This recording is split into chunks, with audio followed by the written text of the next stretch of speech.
किचनमध्ये एंटर करतानाच मी इडली डोशाचं बॅटरच घेऊन एंटर केलं, म्हणजे ते रूम टेम्परेचरवर येईल आपलं बाकीची सगळी कामं आवरेपर्यंत. कारण आज थोडीशी कामं म्हणजे जी थोडी पूर्वतयारी होती ती थोडीशी मी आज पण करणार आहे. मागच्या व्हिडिओमध्ये पण मी तुमच्याबरोबर दाखवलीच आहे. आणि जसं तुम्हाला माहिती आहे, शुक्रवारपासूनच माझी ही कामं सगळी चालू होतात. शुक्रवार शनिवार या 2 दिवसात मी करते. जी काही मील प्लॅनिंगची वगैरे जी काही कामं असतात ती शुक्रवार आणि शनिवारमध्येच करते. रविवारच्या दिवशी या प्लॅनिंगला सुट्टी असते. आणि मग रविवार आपल्याला एकच दिवस असा मिळतो की ज्याच्यामध्ये मग आपण काम करायचं की स्वतःसाठी वेळ द्यायचा की अजून सगळ्या गोष्टी करायच्या. त्याच्यामुळे मी शक्यतो रविवारसाठी ठेवत नाही. शुक्रवार आणि शनिवारमध्ये जे काही मला जमेल त्या सगळ्या गोष्टी मी बऱ्यापैकी आवरून घेते. आता थोडीशी चहा ठेवते, कारण तुम्हाला माहिती आहे आमच्या सुरुवात संध्याकाळच्या चहापासूनच होते. कारण सकाळपासून चहा नाही बनत, एकच टाईम चहा बनतो, तो पण संध्याकाळचा. आणि तो पण मी आल्यानंतरच बनवते, जरी तो मला बनवता येत नसला तरी देखील. आता फ्रीजमधनं काही गोष्टी मला ज्या काढायच्या होत्या त्या मी काढून घेतल्या. आणि मेन म्हणजे कसं असतं, काचेचे कंटेनर असल्यामुळे थोडंसं सांभाळावं लागतं. त्याच्यामुळे मी हळूहळू सगळे कंटेनरमधनं जे काही पाहिजे होतं मला मी एकदाच सगळं काढून घेतलं आहे. नमस्कार, शुभ सकाळ. सुंदर अशा दिवसाच्या सुंदर अशा शुभेच्छा. मी प्राजक्ता आपल्या एका नवीन ब्लॉगमध्ये तुमच्या सगळ्यांचं खूप मनापासून स्वागत करते. मैत्रिणींनो, आय होप तुम्ही सगळे मजेत असाल. आणि जसं तुम्ही शॉर्टला खूप छान असा प्रतिसाद देत आहेत, खूप छान वाटतं. तुमच्या छान छान कमेंट देखील येतात. फक्त एवढंच आहे की तुमची रिक्वेस्ट आहे की त्याच्यामध्ये मी जे जे काही पदार्थ म्हणजे रेसिपी शूट करताना त्या पदार्थामध्ये काय काय टाकते ते तुम्हाला कळत नाहीये, तुम्हाला समजत नाहीये की मग कुठलं साहित्य वापरते. ॲक्च्युली माझं थोडंसं 2 व्हिडिओ शूट करताना म्हणजे शूट तर मी करतेच, म्हणजे तो तर सकाळचा माझा होऊन जातो आणि हा संध्याकाळचा असतो. पण सकाळचं एडिटिंग मला दोन्ही व्हिडिओचं रात्रीमध्ये थोडासा वेळ जातो आणि मग त्याच्यामध्ये मग थोडंसं काम माझं अजून वाढेल. मी प्रयत्न करेन की त्यातल्या त्यात मी सगळ्या पदार्थामध्ये काय काय टाकते, म्हणजे कुठलं साहित्य आपण वापरतो ते मी तिथे लिहेन किंवा मग खाली जसं वेळ मिळेल तसं मी त्याच्यामध्ये टाकेन. फक्त एवढाच प्रॉब्लेम आहे, नाहीतर मला तुम्हाला सांगायला काहीच हरकत नाहीये. मी तिथेच केलं असतं, पण एडिटिंगमध्ये माझा थोडासा वेळ जास्त जातो आणि तो वेळ मला थोडासा वाचवायचा आहे, म्हणून मी फक्त सॉन्ग टाकून व्हिडिओ अपलोड करते. पण तरी देखील तुम्हाला कळत असेल, फोडणी अशी खूप नव्हती. जो आपला आजचा व्हिडिओ होता शॉर्टचा, की ज्याच्यामध्ये आपण पनीर केलेलं, साधं सोपं आणि झटपट होणारं. त्याच्यामध्ये फोडणीला तुम्ही बोलाल की बऱ्याचशी फोडणी टाकली, म्हणजे साहित्य टाकलं, पण काय काय एक्झॅक्टली टाकलं तर आई, जिरं, त्याच्यानंतर ओवा, त्यानंतर बडीशेप, त्याच्यानंतर तुमच्याकडे जे कुठले खडे मसाले असतील किंवा जे काही तुमच्याकडे असेल ते सगळं तुम्ही टाका. मी धणे, जिरं, त्याच्यानंतर बडीशेप टाकलेली, त्याच्यानंतर थोडेसे तीळ टाकलेले, थोडासा ओवा टाकलेला, हिंग टाकलेला, हळद टाकलेला. आणि आपण त्याच्यामध्ये बेसिक जो मसाला आहे आपला तो म्हणजे लोणच्याचा मसाला, म्हणजे जे आपण लोणचं खातो तेच आपण त्याच्यामध्ये टाकलेलं होतं. बाकी त्याच्यामध्ये वेगळा असा कुठलाच मसाला नव्हता आणि त्याच्यानेच त्याची टेस्ट अगदी सुंदर. आणि सकाळच्या वेळेस ग्रेव्ही करायचं जास्त असं टेन्शन येत नाही, अशी फक्त झटपट ग्रेव्ही केली तर टिफिन अगदी पटकन तयार होतो.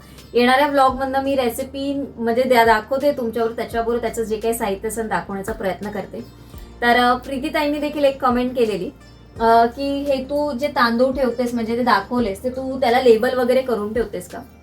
तर नाही, मी लेबल वगैरे करून ठेवत नाही, कारण हाच माझा जो एक डब्बा आहे खिचडीचा तोच इथे वरती असतो, त्याच्यामुळे मला माहिती आहे हा खिचडीचा तांदूळ आहे.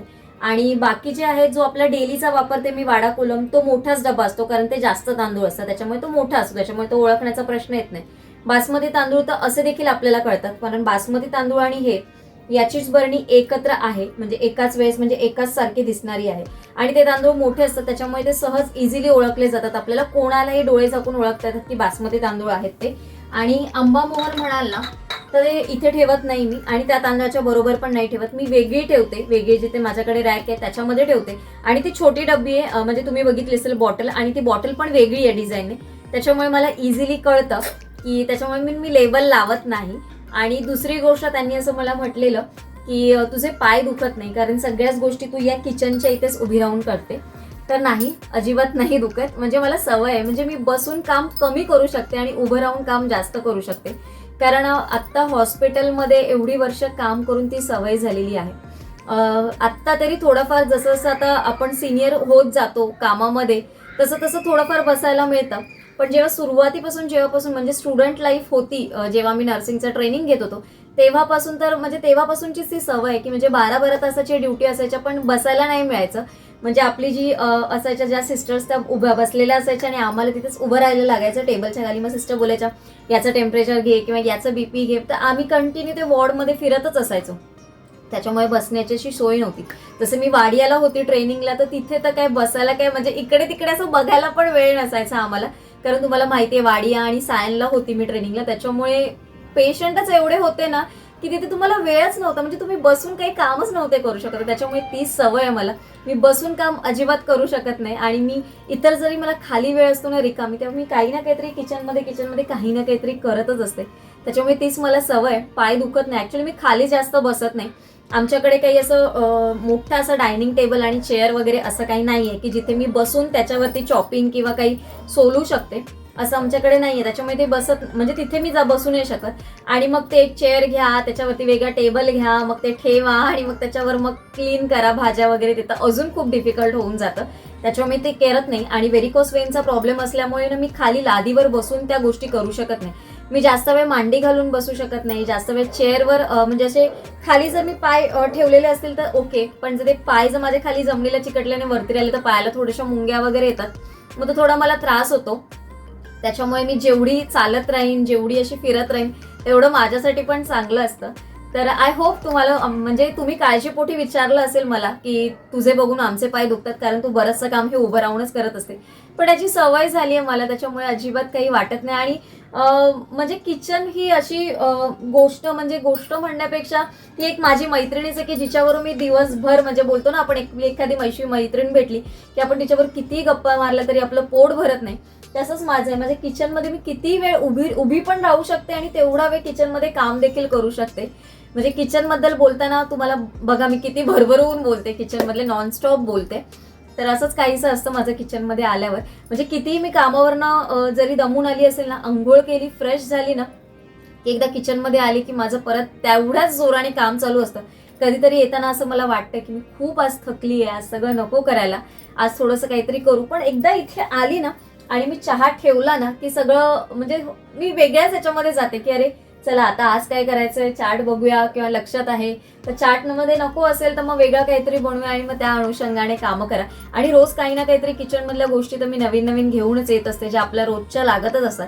तर त्या सगळ्या गोष्टी जागच्या जागी ठेवण्यात माझा पूर्ण वेळ निघून जातो. तर चला कामांना सुरुवात करूया. बडबड तर खूप जास्त होते.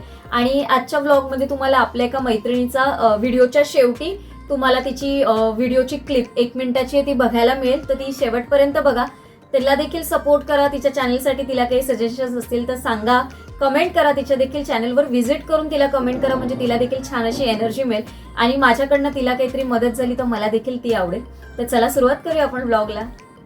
केळीची पानं माझ्याकडे संपलेली आणि शनिवारी संकष्टी असल्यामुळे म्हटलं हळदीची पानं पण आपण घेऊया. आणि केळीची पानं आणि हळदीची पानं मी सकाळीच घेऊन ठेवलेली आणि मग माझ्या लॉकरमध्ये ठेवलेली. आणि मग येताना मी घेऊन आली. तरी पण मी जेव्हा ठेवताना थोडीशी काळजी घेते, म्हणजे त्याला थोडंसं ना पेपरमध्ये रॅप करते आणि मग ठेवते, म्हणजे ती तेवढी अशी सुकून जात नाही. फुलं आणि माझ्याकडे बाकीच्या वेण्या वगैरे सगळं आणलेलं होतं. त्याच्यामुळे मी फक्त हार आणले, ते पण मला हार बनवण्याइतपत फुलं नव्हती, थोडीशी फुलं होती जी मला होईल म्हणून मग मी फक्त 3 हार घेऊन आली. आणि आज ना मार्केटमधनं येताना पपनस घेऊन आलेली. तुम्हाला माहिती आहे का पपनस गणपतीमध्ये याला खूप महत्त्व आहे, कारण आमच्याकडे गणपती बाप्पांची जेव्हा पूजा होते तेव्हा पपनस हा लागतो. पण हा गणपतीत मी घेतला नाही, तर दर गणपतीला मी हा घेऊन खाते. बऱ्याच वेळा ॲक्च्युली मी घ्यायला जाते, पण मला त्याचं कळत नाही की तो कसा निवडावा किंवा कसा शोधावा. त्याच्यामुळे मग जो दिसला तसा मी घेतला आहे आज. आता बघू तो कसा निघतो. आणि ही पण कोथिंबीर मी सकाळीच घेतलेली. ही ना मला सकाळी 10 रुपयाला दादरला देत होते. तर थोडासा मोह केला मला, म्हणजे मला मोह झाला, 10 रुपयाला एवढी कोथिंबीर मिळते, चला घेऊया म्हटलं. तर आता ना आपण काय करायचं, सर्वात आधी ना पपनस आहे ना तो आपण सोलून घेऊ, कारण ते सोलणं मोठं टास्क असतं. कारण एवढं मोठं फळ सोलायचं म्हणजे थोडंसं हे येतं. पण नाही, आई कशी सोलते त्या पद्धतीनेच मी लक्षात ठेवून, म्हणजे ती सोलताना मी बघते आणि मग कशा पद्धतीने सोलते हे थोडंसं लक्षात ठेवूनच मी घेते. आणि मग त्या मी सगळ्या गोष्टी ट्राय करत असते. तर ती काय करते, असं मोसंबी पण असेल ना असं चारी बाजूने व्यवस्थित करून घेते. आणि ती तर मस्त अशी ना तुटायला पण देत नाही कुठे, त्याच याने ते राऊंडमध्ये ती पूर्ण सोलून देते. कधीतरी नक्की मी तुम्हाला दाखवेन, विळीवरती खूप छान असं सोलून देते. पण मी काय केलं, जसं मी डाळिंब सोलते मधलं चिरून घेतलं आणि सगळ्या साईडने त्याला खाचा करून घेतल्या. आणि खाचा केलेल्या असतील ना की मग आपल्याला ते सोलायला इझी पडेल, नाहीतर मग सोलायला इझी पडणार नाही. हे बऱ्याच वेळा मी खायला म्हणून घेते, पण नेमकं ना हे कडूच निघतं किंवा थोडंसं तुरट, असं तुरट पण नाही म्हणता येणार, थोडीशी कडवट आंबट अशी टेस्ट येते, त्याच्यामुळे खाल्लं जात नाही. आणि हे देखील आता मला असं वाटतं ना हे तसंच निघणार, कारण हे अजूनही पिकल्यासारखं दिसत नाही आहे. अजूनही त्याचा कलर अगदी जो पिंक कलर असतो, अगदी गुलाबी असा तो कलर आलेला नाही आहे, थोडासा अगदीच लाईट कलर आहे. आणि ना याचा आंबट वास पण खूप येतो आहे. तर मला असं वाटतं की हे कदाचित तसंच निघणार आहे. पण मी गणपतीत यावेळेस बघत होती ना, तो खूप महाग देत होते, म्हणजे 200-250 रुपये वगैरे देत होते. पण आज मला 80 रुपयाला मिळाला, म्हणून मी म्हटलं चला घेऊया. म्हणजे 100 रुपये बोलले आणि 80 रुपयाला दिलं, तर मी म्हटलं घेतलं. पण नाही, हे जेव्हा मी थोडंसं टेस्ट करून बघितलं ना, तर अगदी तसंच होतं, कडवट. पण आता एवढे पैसे पण पडलेत, आता मी हे फेकू तरी कसं, मी आता काय करू मला माहिती नाही. पण बघू, मी तरी देखील ना ते थोडं टेस्ट करूनच खाणार, मी वेस्ट करणार नाही. पण अगदी ना तोंड खूप ह्याने कडू होत होतं. त्याचबरोबर थोडीशी भाज्यांची प्रिपरेशन मी करून ठेवते, म्हणजे भेंडी आणलेली ती धुवून घेतली.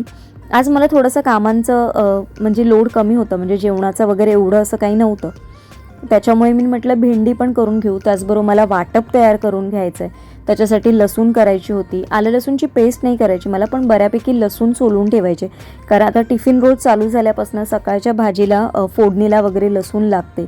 त्याचबरोबर आपलं जे वाटप करणार होतं आपण, म्हणजे कांद्या खोबऱ्याच्या वाटपामध्ये लसूण आणि आलं या 2 गोष्टी मी टाकते. कारण जिथे आपण वाटपाच्या भाज्या करतो त्याचं जे वाटप असतं त्याच्यामध्ये आलं लसूणचं पेस्ट, म्हणजे आलं लसूणची पेस्ट वापरण्यापेक्षा जर वाटपामध्येच आपण आलं लसूण भाजून जर टाकलं तर ते टिकतं देखील व्यवस्थित आणि मग चवीला देखील छान लागतं. कधी कधी आलं लसूण खूप अगदी ग्रेव्हीमध्ये टाकतो, खूप जास्त झालं ना तर खूप त्याचा उग्र असा स्मेल येतो, त्याच्यामुळे ते टाकत नाही. आणि लसूण तर खूप महाग झाला आहे आजकाल, पण मी पप्पांनाच सांगते आणि मग ते माझ्यासाठी थोडासा लसूण घेऊन येतात. हे आपले डीमार्टचे जे काचेचे कंटेनर आहेत ना, खरंच खूप चांगले आहेत आणि आता याची कॉस्ट खूप कमी झाली, खूप म्हणण्यापेक्षा आता हे 89 रुपीजला झाले. पहिले 99 रुपीजला होते, त्याच्या आधी हे 110 रुपीजला होते, पण आता हे 89 रुपीजला झाले. तुम्हाला कोणाला घ्यायचे असेल तर नक्की घ्या. याचा जो झाकणाचा शेप आहे ना तो अगदी छान आहे, याच्यातनं अजिबात लीक वगैरे होत नाही आणि वॉश करायला देखील चांगले आहेत. म्हणजे जे व्हाईट कलरचे जे कंटेनर मी वापरते डीमार्टमध्ये ना, त्याच्यापेक्षा हे कंटेनर खूप चांगले आहेत. आणि याचा रिव्ह्यू बघा तर म्हणजे 10 ऑफ 10 आहे, असं प्रोडक्ट आहे हा. तुम्हाला जर आवडला असेल तर नक्की तुम्ही डीमार्टमधनं परचेस करू शकता. बटर मागे मी आणलेलं ना तेव्हा पण मला छोटे छोटे पॅकेट्सच मिळाले डीमार्टमधनं. आणि हे छोटं मोठं सामान, जसं मी तुम्हाला म्हटलं ना की मी थोडंसं सामान ठेवलेलं डीमार्टमधनं ऑर्डर करायचं, त्याच्यामध्ये मग मी हे ऑर्डर केलेलं, तर ते देखील आता मग ट्रान्सफर करून घेते. कारण ही कामं ना मग मधल्या वेळेस आली ना की खूप गडबड होते, त्याच्यामुळे फ्रायडे आणि सॅटर्डेमध्ये ही जी काही माझी छोटी मोठी जी कामं असतात ना ती मी सगळी करून घेते. जेव्हा आपण हे बटर वगैरे चिरायचं असतं किंवा त्याला कापायचं असतं, थोडीशी सुरी गरम करून घेते आणि मधल्यामध्ये कापून घेते, म्हणजे अगदी पटकन असं ते वितळलं जातं आणि तिथल्या तिथे त्याचे 2 भाग अगदी सहज असे होतात. तर एकच पॅकेट होतं, एक पॅकेट मी ठेवून दिलं, 2 पॅकेट मी घेऊन आलेली. आधीच्या ह्याच्यातलं पण माझ्याकडे 1 पॅकेट होतं आणि त्याच्या आधी पण मी तसंच झालेलं, 1 पॅकेट आणलेलं आणि 1 पॅकेट माझ्याकडे होतं.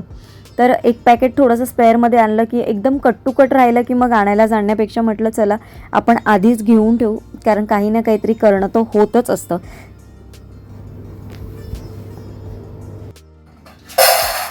कामं माझी झाली आहेत सगळी आणि आजच्या ब्लॉगमधनं काही रेसिपीज वगैरे मी नाही दाखवल्या तुमच्याबरोबर. जे रुटीन आहे, थोडंसं प्रिपरेशन असतं तेच शेअर करण्याचा प्रयत्न केलाय. हे थोडेसे कडधान्य भिजत घालते, कारण आता सगळ्यांच्याच घरी पितृपक्ष वगैरे आहे आणि तिथी वगैरे चालू झालेले आहेत. तर या आठवड्याच्या मील प्लॅनमध्ये तुम्ही बघितलं असेल की मी कडधान्य वगैरे काही म्हणजे वापरलं नव्हतं, वाल सोडून. तर आता मी सफेद वाटाणे फक्त भिजत घालून ठेवले.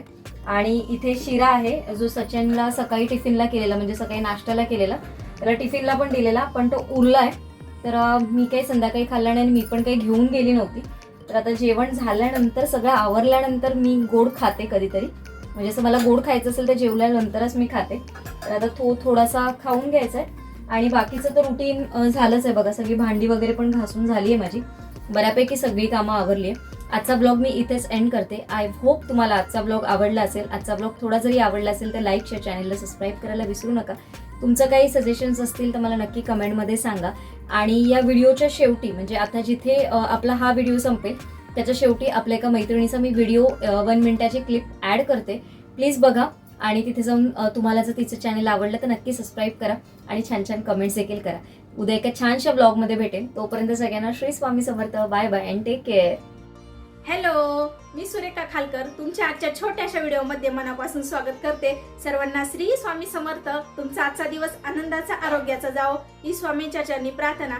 तर माझ्या यूट्यूबवर सुरेखा व्लॉग्स या नावाने यूट्यूब चॅनल आहे. या चॅनलवर मी नवनवीन रेसिपीज, माझे रुटीन ब्लॉग्स, ट्रॅव्हल आणि काही गावाकडचे व्हिडिओ शेअर करत असते. मी नाशिकमध्ये राहते तर मी पूर्ण तुम्हाला नाशिक दर्शनचेही व्हिडिओ शेअर करत असते. तर माझ्या चॅनलला भेट द्या. माझे व्हिडिओ कसे वाटतात हे कमेंट करून सांगायला विसरू नका आणि नक्की म्हणजे मला सपोर्ट करा. तर प्राजक्ता ताईंनी मला त्यांच्या चॅनलवर बोलण्याची संधी दिली त्याबद्दल त्यांचे मनापासून आभार. चला, हा छोटासा व्हिडिओ इथे संपवते. माझ्या चॅनलला सपोर्ट करा. बाय.